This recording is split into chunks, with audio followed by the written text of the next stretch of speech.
8 years ago in Gaul. You're in the wilds of Gaul. Having escaped your village after Rome's first attack, your father has just returned from his daily search for any other survivors.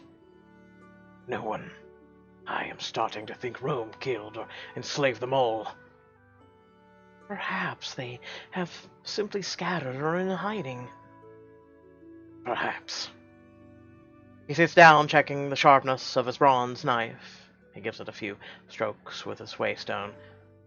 Aaron, you know your mother and I raised you to be able to take care of yourself. I never thought as my daughter it would be enough for you to cook and weave. I taught you to hunt, to track. But not to fight Romans.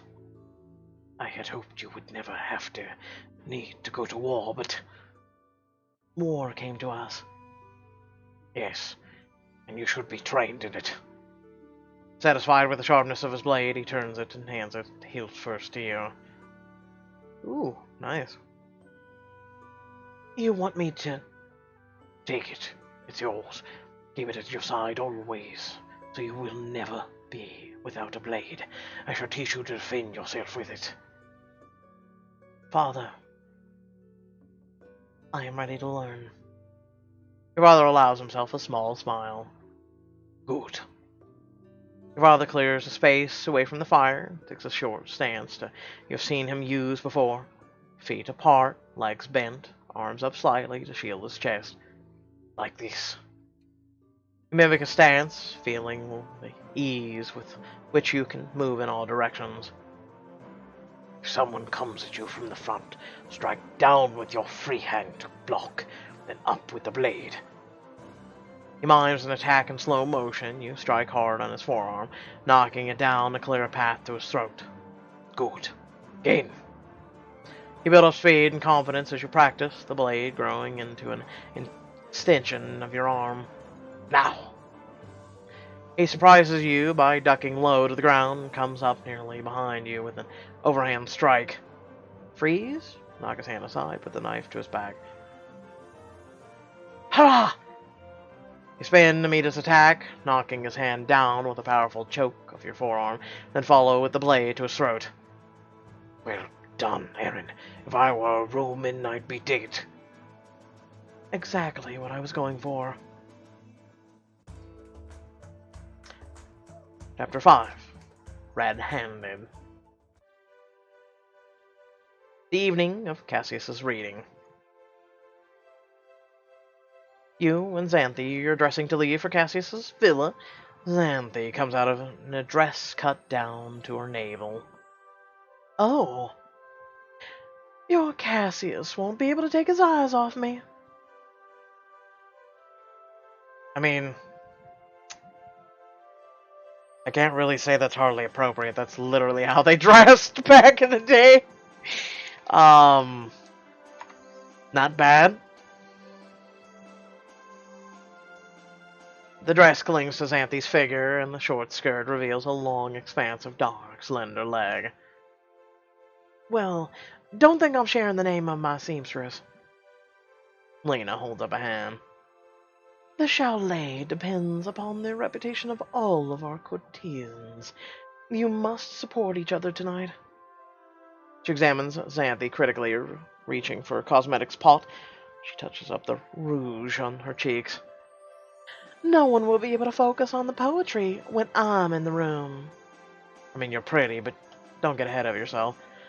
Lena turns her gaze on you, using a fine feathered brush to accentuate your eyes with a dusting of kohl.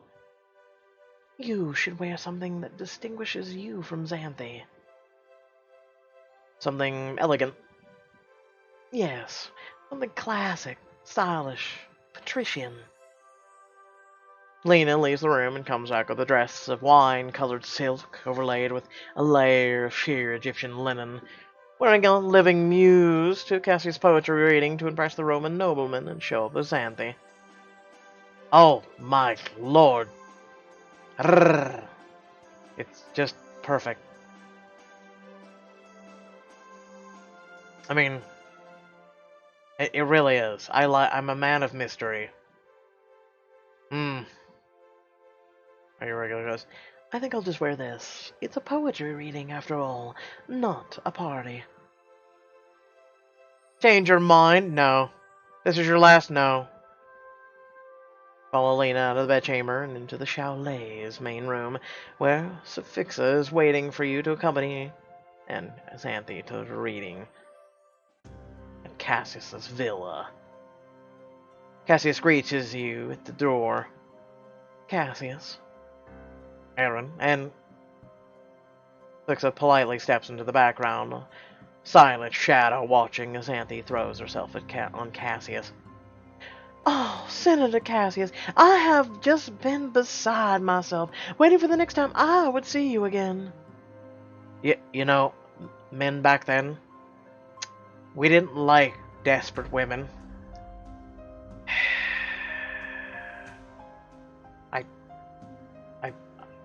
Just stop it. She's got something, I swear. She gives him a kiss of greeting, leaning much too far forward, allowing the startled Cassius a look down the front of her dress. Yes, you are, another of Lena's girls, correct? He shoots you a helpless look, clearly trying to remember her name. Xanthi, I hope you don't mind that she's joining me tonight. Mine? How could it be anything but delighted to get the two of us for the price of one? If you'll excuse us, Xanthi. Cassius tries to extract his arm from her, but she follows him. Are you leaving us so soon?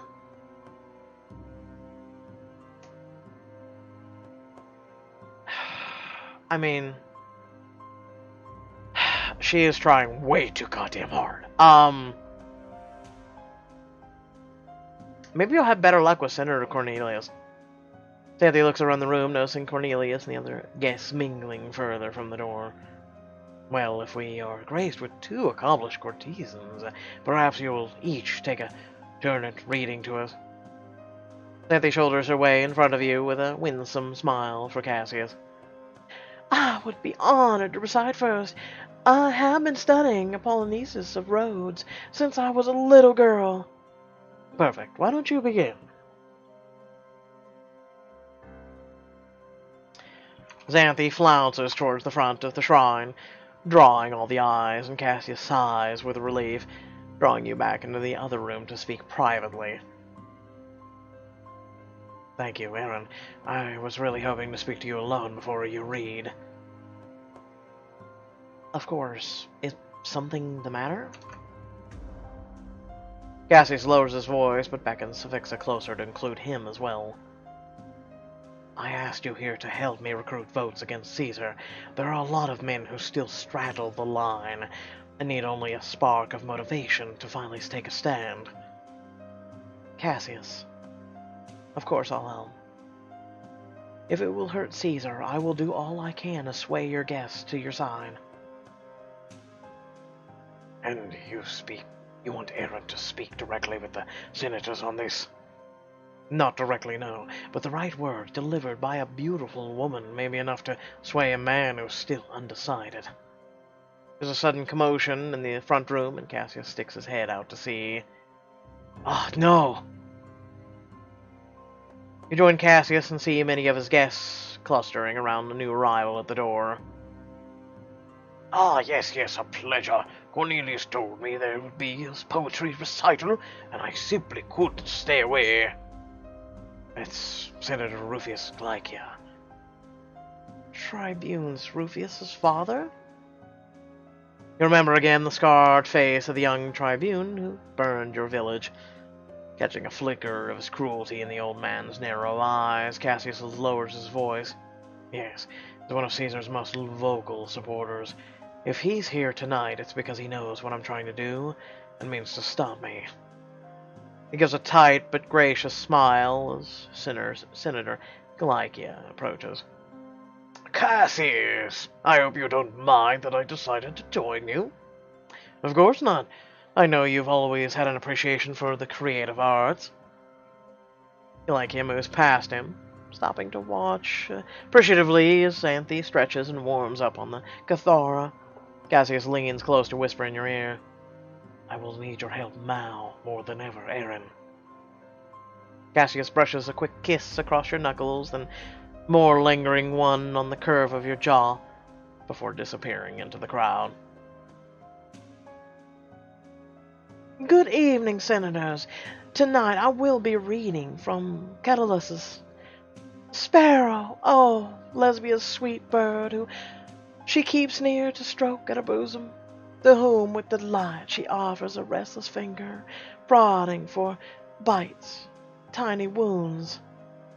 She reads, you move through the house, listening to the senators' whispered conversations. Just don't know, Cassius. You know I dislike Caesar personally, but I cannot take the risk of opposing him. If everyone who felt as you do just voted with their conscience, we would have more than enough to defeat his supporters.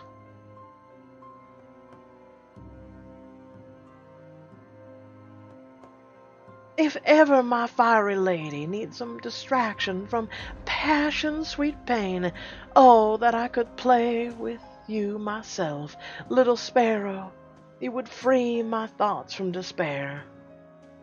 As Anthe continues, you see Cassius leave Cornelius to whisper to yet another toga-clad conspirator. How many are on our side, brother?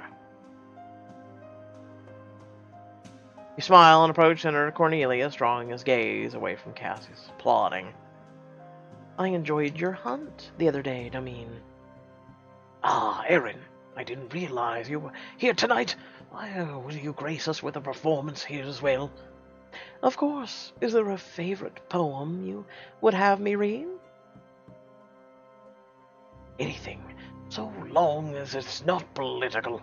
I'm coming to suspect our host only invited me here out of the kindness to vote, not my person. Then tell me.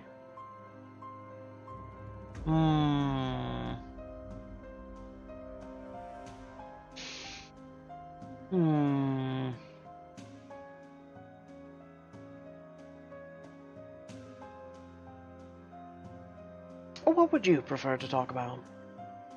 I'm sorry you couldn't accompany me to my estate after the hunt. We've started to cultivate a new breed of grape there. Brought it in from Ostia. You nod and smile, listening until you detect a break in his monologue and politely back away.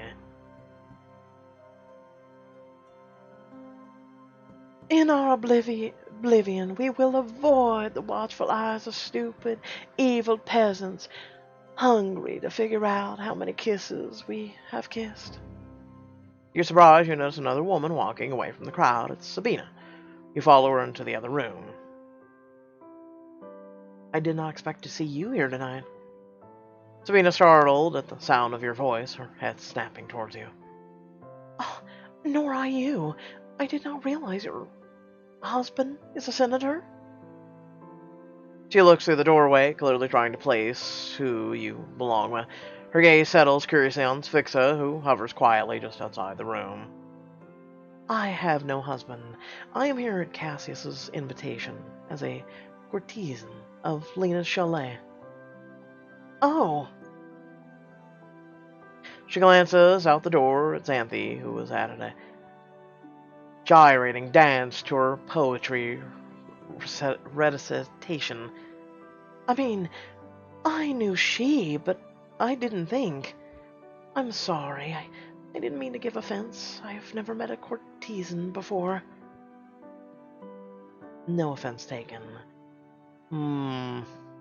As much freedom a woman can have, we both must survive by pleasing men.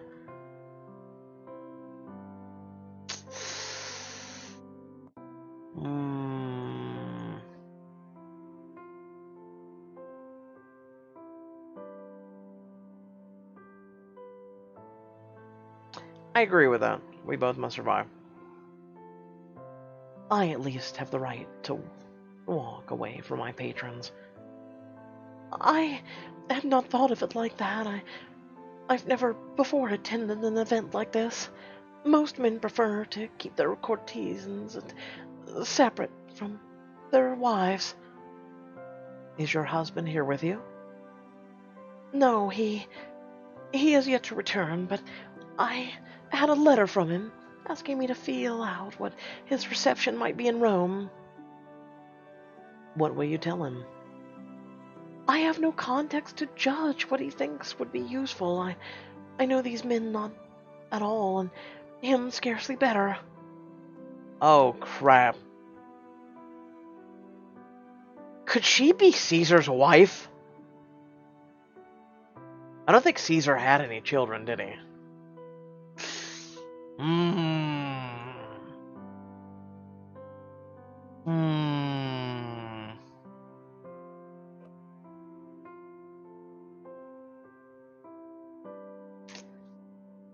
Okay, let's play this close to the chest then. Tell him his only concern should be caring for you. If I were him, I would be thinking of nothing but how to please you. Sabina flushes rosy as you take her hand and kiss each of her cheeks in greeting. I would have been wondering since I left La Costa when I might see you again. Then I hope we shall find far more interesting things to talk about than your husband and my patrons. I have already forgotten them already. You hear your name and look up to see Cassius approaching from the other room. Sabina, I'd lost track of you in the crowds. You've met Erin? Yes, she was just telling me her purpose here. Excellent. Then perhaps it's time for you to grace us with a poem. He draws you into the main room as Sabina stays out of sight, staring wistfully out at the night sky. He puts a hand on your waist and pulls you into a quick embrace as he whispers into your ear. I would have preferred an evening alone, but I needed your support tonight. You lay a hand on his cheek and smile, but roll your eyes when you hear Xanthi. Yes, I just love Catalys's use of erotic imagery. Is there something you wish me to recite?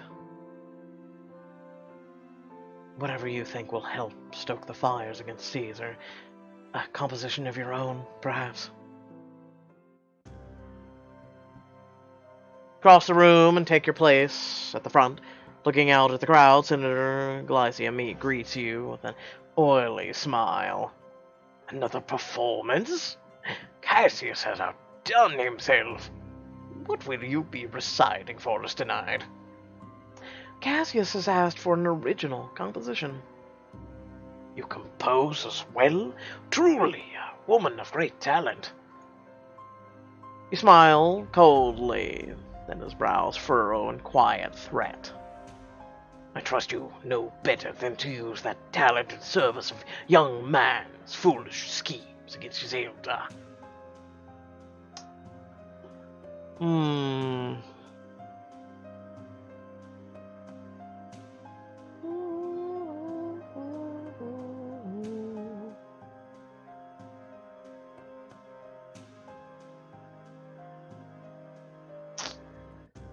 Speak from the heart.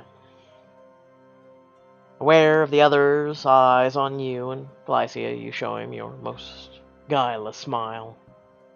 I offer nothing but honest words, truly spoken. Take care, girl. You don't want to make yourself a target. You step away from Senator Glycia, your movement to the front of the shrine drawing everyone's eye. You glance between Cassius, hopeful and expectant, and Senator Glycia's threatening glower. Oh, you're so cute. Just want to say hi, Grandpa, and tuck you into bed with a nice cup of warm milk, you angry little bastard. I will recite something cautionary, revolutionary.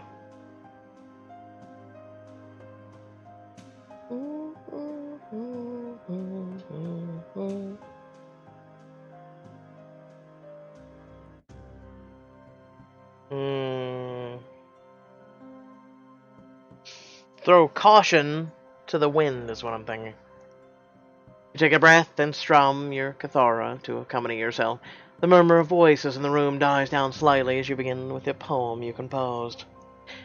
Safety is simplicity, alone, unharmed. How easy does it seem to plot resistance, to say that you alone remain, unconquered, But when the flames devour all you know, will you stand to fight or bare your throat? The low murmur of voices drops lower, and you see Cassius' look of concern as the senators start to look worried, a few edging away from him and towards Galacia. Shit.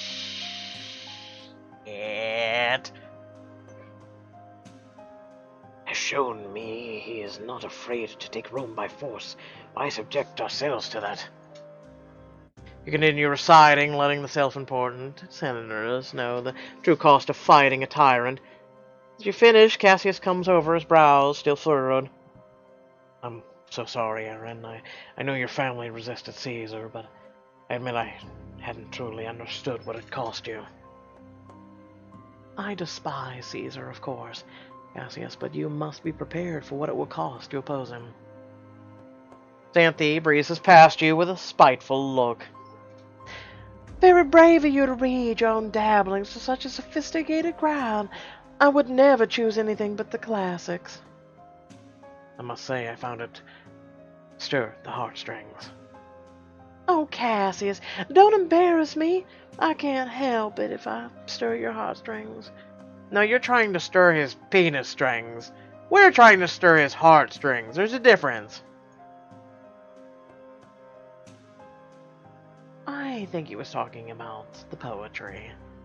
You stare down Xanthe, challenging her to keep her pretending Cassius was talking about her. She turns away with a frown. Yes, the poetry. Why don't you go flirt with one of the old men? Indeed, not everyone can compose their own. Although your recitation was quite nice. Xanthe. Senator Cassius certainly appreciated. He told me I'm a priceless flower. Uh-huh.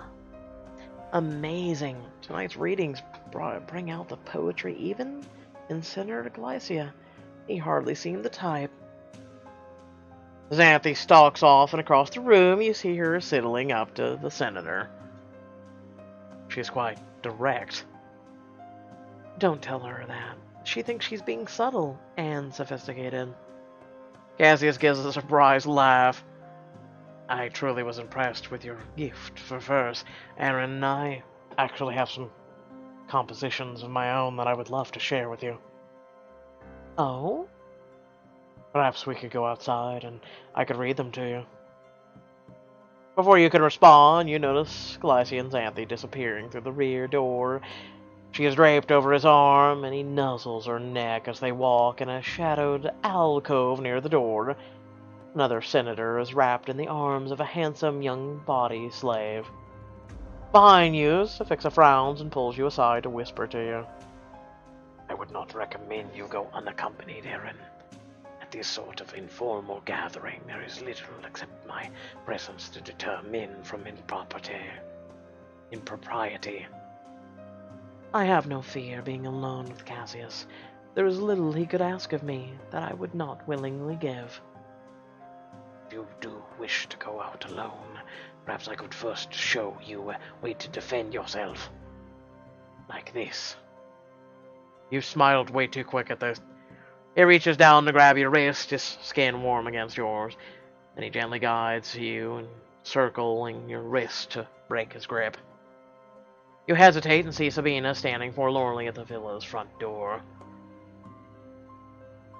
She's pacing, looking very uncomfortable. You cross to join her. Are you all right? My litter hasn't arrived yet, and... She looks nervously at Xanthe, rubbing herself against Senator Galacia. I am feeling like the time has passed for me to return home. Unlock one or all of these exclusive scenes with Cassius, Vixa, or Sabina to spend private time with them and improve your relationship. Huh. You know several of Cassius's guests clamoring for another reading and smile at Cassius. It seems your guests are demanding I read another. As you walk back to the podium, you pass Senator Galacia, talking to Cornelius. Savixa puts a hand on your shoulder to hold you back. You turn away, pretending not to listen. have my house back soon enough. Has your son been living on your estate this whole time? You bow your head to hide your excitement. Tribune Rufus is on his father's estate. Civixa nods and murmurs in your ear. That's only a few houses away. I could show you to it. My wife can't get enough of him, but I can't wait until he does his next tour as Tribune. Ha ha ha! I know the feeling. He leaves tomorrow morning for a 3-year posting in Africa. Yep, better get him before tomorrow. The two senators meander away. Your eyes meet Fixa's in alarm. Tomorrow morning means if you want to get to him, we have to go there. Tonight. Now playing as Victus. It has been several days since your last fight before an audience, and the cuts and bruises have mostly healed. Attack! Ah! You're running drills with the other fighters from Flavius' Ludus. You and your opponents clash swords, gladius on gladius, in a violent rhythm. Counter! Flavius cracks a whip to assent his command. Attack from the side. Flavius' command, you lunge to the side, recovering your balance quickly to pivot around and strike under your opponent's reach. Gladius whistle towards his ribcage. Ah! Yield. Yes, yield. Flavius claps twice, and the pairs of sweating men break apart, standing at attention. Break for what? I want to see you back here as soon as you've had a drink and a piss. Okay, that's just very direct. Men grumble as they file out of the arena. As usual, you stay to the back of the group, but stop as you hear Flavius call your name. Victus, stay! Your reputation has grown. They're starting to call you the unconquered king. I care nothing for what they call me. The only name that matters to me is Catuani. You've made me some good coin out here, but the true money lies in Rome. Are you ready to go to Rome, barbarian? Can't wait to take on Rome's best. Flavius laughs at your eagerness. You'd better be ready. I expect to make back my investment in you. Flavius walks around you, examining your skin, your wounds, your armor. You'd better not cause me trouble in the city, Gaul. I've a reputation to maintain. Your reputation is built on blood of better men. Flavius slightly flicks his whip against your bare leg, daring you to break composure and strike out. My reputation was built in the ring, like yours can be if you obey. And the gladiators begin to spill back into the ring, and Flavius steps back. Again, fighting stances. Get in a position, turning your shoulder and hip towards your opponent. You clash weapons in a repetitive drill, while you speak softly to avoid being heard over the fighting. You hear anything about us going to Rome? The other gladiator misses a beat, and you cover for him, helping him not to draw Flavius' eye. I hear he's just taking 3 of us. Do you think I have a chance? Grappling! You all lay your weapons aside and take a wide-leg stance, hands locked on each other's shoulders. You want to go to Rome? I used to live there. I ended up here through some bad decisions. But I've a lover I left behind. He told me he'd wait. Ah, that might have been your bad decision. I will do what I can to make you sure you're chosen then. The other gladiator smiles, and you carefully adjust as you feel him shift his weight to throw you off balance. I'm Ithemios. Victus. In Rome, did you hear of a man named Legat Aquila? I was hoping I could find him there. Ithemios shrugs, trying to throw you. You shift easily with his movement, keeping your weight centered over your knees. Never heard of him. Who's he to you? Legate Qualla is a dead man. I don't know anything about the death of a Roman legate. Leave me out of it. You take your fury at Aquala and direct it to a shove, heaving Euthymius backward and slamming his head into the wood of the arena wall. You're out of it. When you look up, Flavius is watching you with narrowed eyes. Why are you giving me a look? What? I bested him. What do you want from me? Are you not entertained? As you please, Aaron. Later after the poetry reading. You and Sphixa have left Cassius's villa and are making your way to Senator Gladiator's estate. If I don't get to Tribune tonight, I may never have a chance at him. Sphixa nods cautiously at the eagerness in your voice. Confronting a senator's son in his own home is hardly less dangerous than attacking a lion in its den. You need a plan. He leaves tomorrow. There's hardly time to plan. At least come up with a reason to be there. It won't work to try and get in by force. Drawing a shimmering silken veil over your face, you channel your best Xanthi impression and rap on the door of Rufus's estate. A servant answers the door, looking surprised to see you. Yes? Greetings. My name is Lavilla. I was supposed to meet the senator's son here. I know it's his last night to get a real Roman girl before he goes to his new posting. He didn't mention anything about me expecting company. Well, I'm actually a surprise for my friend. You lean close, picking a patrician name out of the air. Gaia sent me as a gift for Rufus to celebrate his last night home. I can't just let anyone in here. Gaius already paid me. Do you want me to have to tell him that you wouldn't let me in and I'm keeping his money? No, the senator definitely wouldn't approve. She starts to close the door, but you stick your foot in to keep it open. The fee has already been paid. Do you want to answer for it when my client doesn't get his money's worth? After a moment, the servant steps back and nods. She gestures down a long hallway to the left. His room is at the end of the hall. She closes the door behind you as you and Sphixa enter, walking cat-footed down the long hallway. Was the easy part. Getting out, that would be the challenge. You nod and noiselessly open the door to Rufus's bedchamber, slipping inside. I'll find a way. Back exit. We'll need to get away before Gladiator comes home. Who's that? Who's there? Tribune sits bolt upright in bed as you slide through the darkness towards him. You lower your voice to a purr as you drop the veil and run your hand suggestively down the front of your bodice.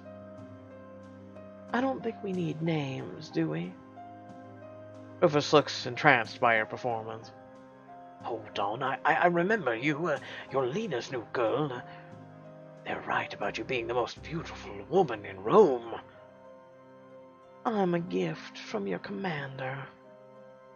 Well, then come here already. He takes your hand, trying to pull you to him, but you delicately twist away, ducking your neck to let your hair brush his arm instead.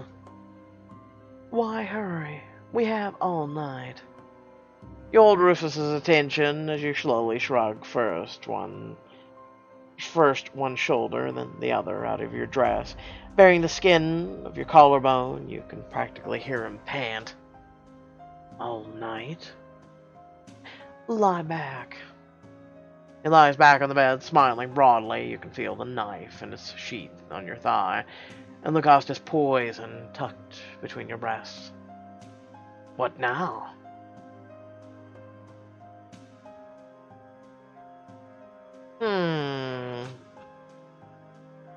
Stab him. Offer him poisoned wine. Tie him up and interrogate him.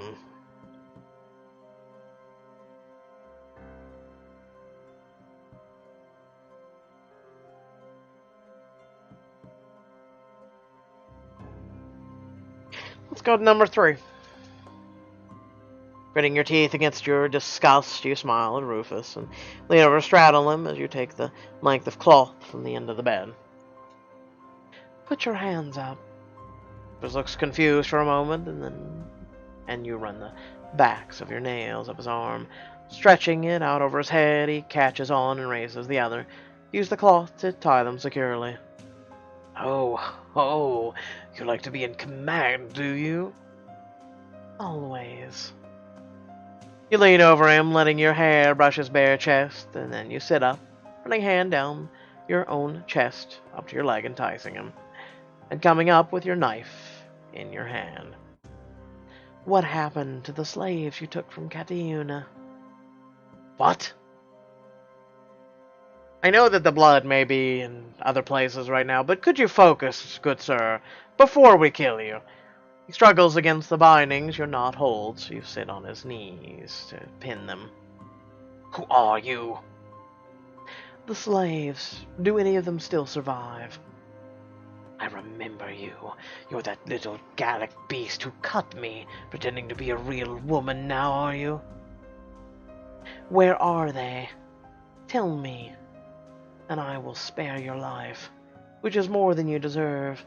I'm so lying to your ass, I'm going to kill you anyway. You think I will grovel to you? You're of no concern to me. And what I scraped off my heels the day I returned from Gaul. Where are my tribesmen? Where are your tribesmen? Your tribesmen are a coin in my pocket long spent. Who did you sell them to? You keep track of every stray lamb you bring to the market? They're long gone. As you will be. With a sudden wrench, he jerks one hand free of your binding and lunges for the sword lying beside his armor on the floor. I'll kill you. You bring up your knife to fend off his attacks. He runs blindly and onto the blade. He stumbles backward, dropping his Gladys, one hand clutching the handle of the knife, now sticking from his chest. Ah! He drops heavily onto the floor, leaving you staring in shock as blood pools around him. After a moment, you recover, pulling out the knife and wiping it clean on the bedsheets, and you open the door. Civix is waiting for you. He takes in the scene behind you with a single worried glance. The back door, just down the hall, hurry. But before you can move, heavy footsteps sound and a large silhouette blocks the hallway. Ow! You're frozen in shock as Senator Glacia looks past you at his son's body, sprawled across the floor. Jupiter Almighty! Stare up at him, trapped. There's nowhere to flee.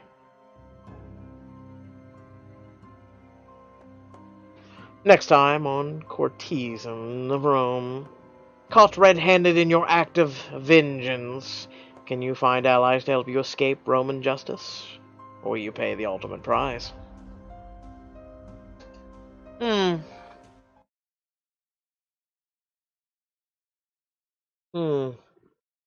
Unless Fixa falls on the blade for you. He said he would do anything for you. He'd be like, I had to do it. He was trying to do horrible things to her. I just had to. It's possible.